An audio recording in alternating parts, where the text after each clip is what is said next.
akanyoshe nigahora mwitama warambeshe ufata mutabona wabikoze ubibona undutisha bataco bazokumarira iyo bari byo nigirira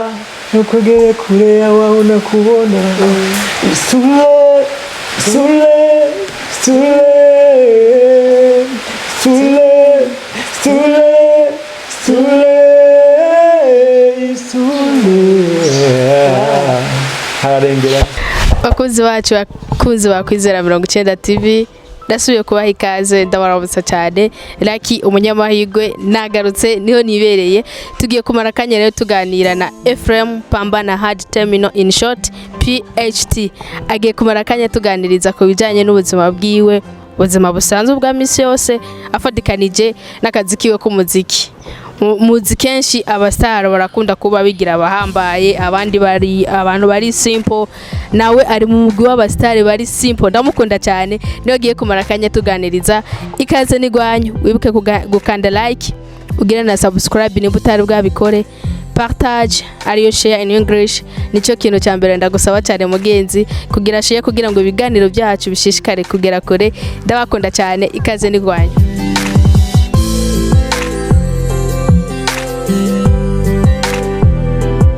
bakunzi bacu bakunzi bakwizera 90 TV kiganiro ni cyaki nyene kuko namaze kubabwira uyu munsi turi kumwe na Ephraim Pambana Hard Terminal nagiye kutuganiriza agiye kutubwira ibitari bike ndabasaba rero ngo mudukurikirane neza turi mu rugo bwiwe twamusanze aho asanzwe aba nukuri nahano heza nkuko muraza kwibona neza murahakurikirana aratubwira n'impamvu ahaba byose arabitumenyesha muri video y'uno munsi ikaze nigwanye ya muragize neza murakoze hama navuga ati karibu kandi Imana ibahezagire kwa mwiyumviye kuza kuturaba yego cyane hama mwashitsaho Ephraim asanzwe atuye sinavuga ngo mu rugo kuko urugo bwarugizwe n'abantu babiri umugabo n'umugore ariko ni muhira novuga ko nkuko mwabyumvise ni Pambana Hard Terminal kandi kuba mbaye ngaha navyo ndabishima uko ari byose mwavuze ni heza mugabo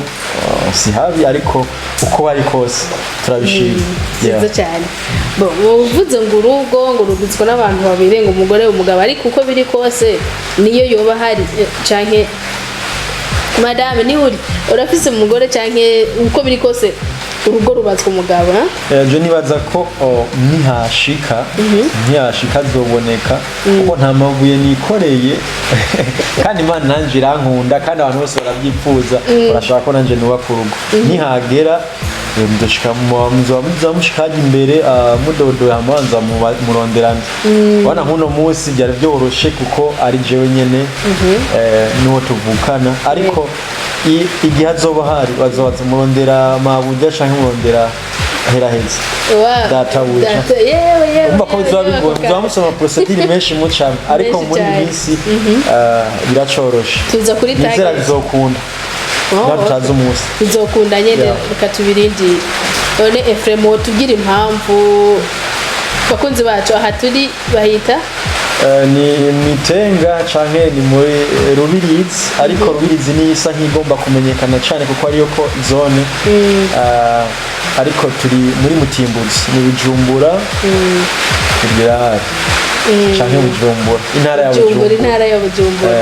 okay turi mwitenga benshi ba uwovuga Rubirizi Ephraim turashaka tubwire ni kubera iki wahisemo kuba ngaha je nibaza kuba ngaha bwa mbere Imana niyo yabishatse niyo yabigombye ko ndahaba kuko iyo utabishaka canke iyo ubishaka nyene ukundi kuntu ari kuntwara nkaba nibereye ku mpano hari tubona abandi ariko yaravuze nti uyu mwaka wa 2021 arifo kuba mu Rubirizi ico gituma mwasanze ngaha kandi nanje nahabaye ndashima okay gusa je nagize ikibazo ni gute umustar nka Ephraim amaze kumenyekana ashobora kuba hariya hantu benshi bavuga muri rirare kuri katagiye kuba muri rohero akaba n'ahandi hose hariya muri centre ville ejo nibaza ko hari kwifuza ko abantu benshi hari n'abifuza ko batowe ngabo bari muri Amerika ariko nibaza ko gikuru n'ahantu buba uhashika ahantu ukaryama ukabyuka ugafungura nibaza ko n'inyuma dufate ku rubibe sinova ngo nyuma y'igihugu kuba tujabutse imbibi nibaza ko ku rubibe nyine nko kuri frontiere ndibaza uhabaye ukaryama uri umuririmbyi nabyo biba binejereje kuko abaririmbyi ntibari mu gisagara honyine no mu ntara hagati basanzwe bari nico gituma kuba ngaha atakibazo kuko sinakure ya meri si kure cyane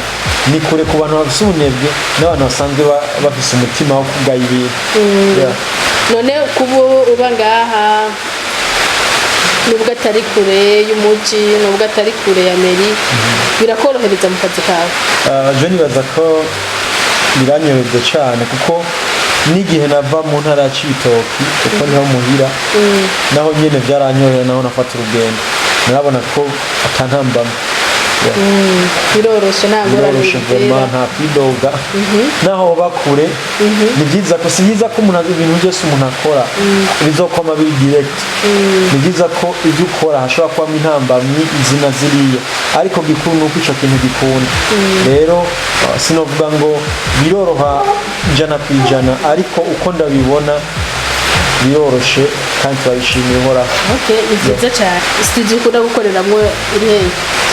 studio novuga ko sinshagura studio rero yose nshobora kuba no kwiyumviraho canke abana bari bashobora kuba twifuza kuja hana nkabona ko bikwiriye aho nta kibazo ndashika nkayegera twarumvise havugwa iby'umuririmbyi w'umwaka ese nawe wari muri ayo mahiganwa novuga ko muri ayo mahiganwa naragiriwe amahirwe yo kubamwo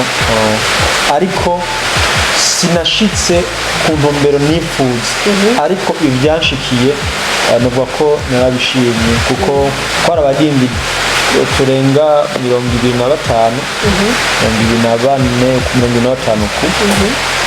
25 harondegwamwo umuririmbyi wa mbere w'umwaka ariko biza kurangira habonetse batatu ba mbere muri abo batatu ba mbere umva harimo uwa mbere n'uwa kabiri n'uwa gatatu ariko ntibyakunze ko mba uwa mbere nk'uko nabishaka kandi nabo bose bashaka ko baba ba mbere kandi nanjye yo kubona nabaye uwa kabiri si ukuvuga ngo ni uko ndi umuririmbyi nkomeye cyangwa ndi umuririmbyi ndirimba neza gusumbya abandi cyangwa mfite indirimbo zikundwa gusumbya abandi ahubwo navuga ko n'amahirwe cyangwa ni kugirirwa ubuntu n'Imana kuko Imana yavuze ukuntu itegura umuntu kuko ugiye kuraba twese haranga ushaka gushika mugabo ntibishobora kuba kuri level imwe rero Imana yashobora guteka ndagutize muri uyu mwanya uje muri kibanza dusuye inyuma gato ariko navuga ko nabaye uwa mbere bivanye n'ibyo bari batubwiye ariko mu nyuma biza kurangira bashizemo izindi kritere zabo bavuga nti uyu yari yabaye uwa mbere kuri ibi ariko abaye uwa kabiri kuko uyu abaye uwa mbere yarakoze ibi arakora ibi izi pourcentage ziwe rero tuziteranije n'iziya za mbere zatumye ataba uwa mbere kiriya gihe ubaciye abo uwa mbere jewe bica bisaba ko nsubira inyuma kuko bararavye nta makonseri menshi amakorabo n'abandi baririmbyi benshi gutumirwa ahantu henshi then ibyo rero byo bintu byace binsubiza inyuma bica bituma ntaba uwa mbere nshambo wa kabiri ariko byose ndabishimira abafana kuko nibo bangejeje aho hantu n'Imana yabafashije kugira ngo uwo mutima w'urukundo waguma werekana abafana mwikomera amashi mu kugira subscribe nimba mutarabikora mugire n'ama like menshi kugira ngo tubone ko mwabikoze kandi munamutera intege cyane nkuko mwabikoze uwa mbere nawe uwa kabiri hariho n'uwa gatatu ni bande wiyumvise gute uwa mbere navuga ko ku basanzwe bamuzi canke abatamuzi ni Masteren uwa kabiri ni jewe nyene mubona ni Ephraim PhD kumbana hari Temino ama uwa gatatu yabaye Kiriko nuko byashoboye kuba byotunganye ego cyane uwa mbere ni Masteren aho uri hose nimba ushobora kutukurikirana neza ari hose nawe ndagukunda cyane kuko nawe urakora neza kandi congratulations warabikoze neza kuba wabaye umuririmbyi w'umwaka niteka kuri wewe niteka ku muziki w'u Burundi kandi niteka ku gihugu na congratulations waragerageje nk'umuririmbyi amakritere yashoboye kuvuga naragerageje narabishoboye kuko harabavuye mu zambere bose ni gushimira Imana murakoze kabisa kutwifuza ayo mahindura yego ni byiza nakiriku na wewe Félicitations sana warabikoze neza. Kubera ko mubwiye félicitations mubwiye nawe ngo congratulations mukondo bababwiye. Ushira mu gafaransa kashimwe ngo wa kabiri congratulations ugatatu courage félicitations bishe mu cyongereza nawe nyene. Wow, congratulations Kiriku aho uri hose nawe uri kurabikora neza cyane ukuragerageza kubaka izina muri Bad Boy. Ubikore neza nkuko kandi amahigo ni gwawe mwese amahigo ni gwanyu twese hamwe nk'abaririmbyi b'u Burundi n'abajya abandi bitakunze next year bizaba bimeze neza cyane reka ndababwire nti kuhaje abo bitakunze kandi bagerageze aho byankiye barahabonye turabye nk'izo kritere zari zatumye usubira inyuma ugatakaza ikibanza wari wamaze kubona kurimo urategura iki muri uyu mwaka canke ku muririmbyi w'umwaka kurikira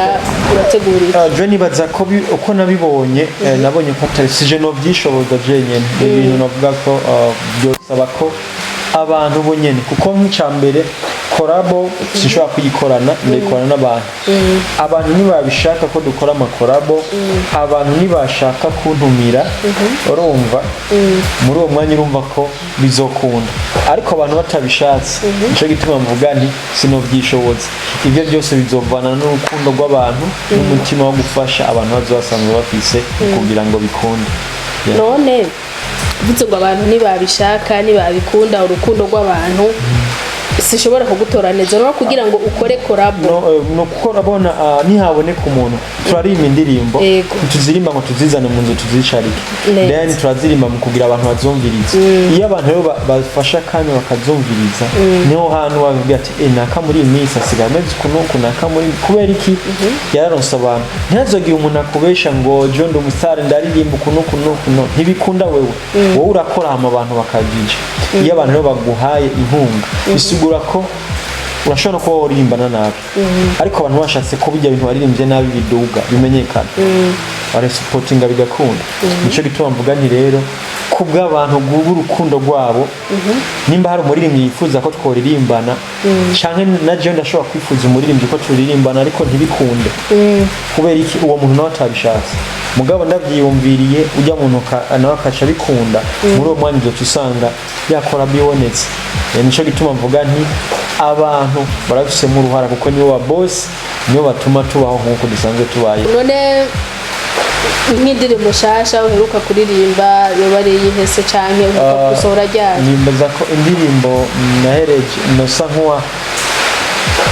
novuga ko ubu noba nasa nkuwahereje ko ni too late ariko nifuza kuyikurikiza hakaboneka iyindi nkabyara uwundi mwana w'umuziki azayikurikira mu kugira ngo kuko yo isa nk'iyakuze then irakeneye gukurikizwa nta byemezo dufise ko bose boba bamaze kuyumva nta byemezo dufise ko bose boba bayizi ushobora kuducishiriza ko gatoyi ubwo twumvise ko ifise nka tatoro yitwa Too Late ariko akamelodi gatoyi akanyoshe ntigahora mwitama warambeshe ufata nk'utabona wabikoze ubibona undutisha bataco wazokumarira iyo wari byo nigirira nukugere kure yawe nakubona sule sule sule sule sule sule sule hararengerana It's too late haramaze kurengerana nshaka tubwira waririmbye muri domaine y'urukundo rw'umuhungu n'umukobwa canke umuntu ashobora gutuzeza navuga ko muri ujya mwanya nashoboye kugerageza kwerekana ufate ku my image cyangwa amajambo aya naya nagerageje kwerekana ibintu by'urukundo kuko ugiye kuraba byose n'urukundo mugo ubona ko ari hagati y'umuhungu n'umukobwa canke igitsina n'igitsina urumva hari amajambo mengo bagoye kuvuga mu kindi sinzi gituma ariko ncamo bibona nivyo bintu nashatse kuvuga urashobora gushika ugasanga muri ujya mwanya ari jewe frame mugo urashobora gushika ugasanga n'umukobwa nawe ashobora kubibwira umuhungu kuko abantu bakunda kudekona si abakobwa gusa n'abahungu barakunda kudekona rero umva umukobwa arashobora kuvuga nti umuhungu ugasanga arakoze ibintu bidashoboka aragiye mu nyuma aragombye kugaruka kandi umukobwa yari yaragerageje kumuha umwanya ukwiye akamwihebera ariko ntabitahure muri uwo mwanya urumva n'umukobwa arashobora kuvuga nti wa muhungu hararengeranye kabisa umbabarire nkuko n'umukobwa ashobora kwivuga si byo gusa novuga ko birashobora no gushika n'ubundi buzima busanzwe atari urukundo rw'umuhungu n'umukobwa ugasanga hari ibintu ufata uko urakorera undi muntu uko abikorera umuhungu ku muhungu cyangwa umukobwa ku mukobwa ugasanga uwo muntu ibyo uko amukorera ntariko arabibona ko ari neza ukuntu umwegera umufasha ibintu ntariko arabibona ukajya usanga rero ibyo yari yizigiye birapararanganya akaca agaruka kukwegera iwawe kumbe muri uwo mwanya nawe urashobora kumubwira ati vraiment sorry ugiye kuraba kenshi abantu barumviriza abandi igihe agombye kudekona arumviriza undi muntu agafata umwanya wamuhaye akawonona akaca wegura undi muntu ariko aranamuhenda akamwenda mu bintu by'urukundo cyangwa akamwenda mu bintu by'ubuzima ugasanga umuntu aramubwira ati uzonyubakira ikintu kiniki ukaca uza gusanga ujya muntu ariko aragikurikirana niwe muntu ariko arakubwiza ukuri akacaza undi muntu ku ruhande akwereka iyo bintu byagenze ukuntu akaca afata kagateka rya jambo arihaye wa undi muntu muri uwo mwanya rero abihaye wa undi muntu bikanka akaca agomba kugaruka ati vraiment sorry nabonye kumengo wewe n'ukuri uramubwira ati pambana na hali yako too late haramaze kurengera ya munshamake ni nkuko nawe nabashoboye kuvuga amajambo menshi washoboye kuririmba wenyene cyane naririmbye ndi kumwe n'undi muntu nawe so wundi nkuko nama ndabivuga kuba muzi canke ku batamuzi ni Bface niwe twashoboye kuririmbana kandi mwarabikoze neza video narayibonye imeze neza abatayibona wandika too late by Ephraim featuring in Bface then iri kuri page yiwanje canke iri kuri channel yiwanje ku bw'ivyo urashobora gushikaho ukayiraba utarayibona no kwiyongera si bibi ku muntu yamaze kuyibona mu burayi bose n'urukundo gusa rwigendera iyo urukundo rubaye rwinshi urarusabagiza kugira ngo bose bakuyigwe rero gira like rero nimutari bwayigire akakajambo utarakumva bigire utaragira subscribe bigire no kuri channel ya Ephraim uyiboneshe ntacyo bitwaye ntanzigo vraiment kuko ninjyaho zima canke n'amaraso yampa niho nyima ukantu ko gufyonda ko kuko nyene amamega waguze ese ibindi urashaka naho bunyanka gashire ko nta kibazo sinzobimenya kunyanka twibandanirize ubuzima bubataye so tumaze kumva rero wararerumvye neza twavuze mu rukundo reka ducagure kimwe umukobwa n'umuhungu ese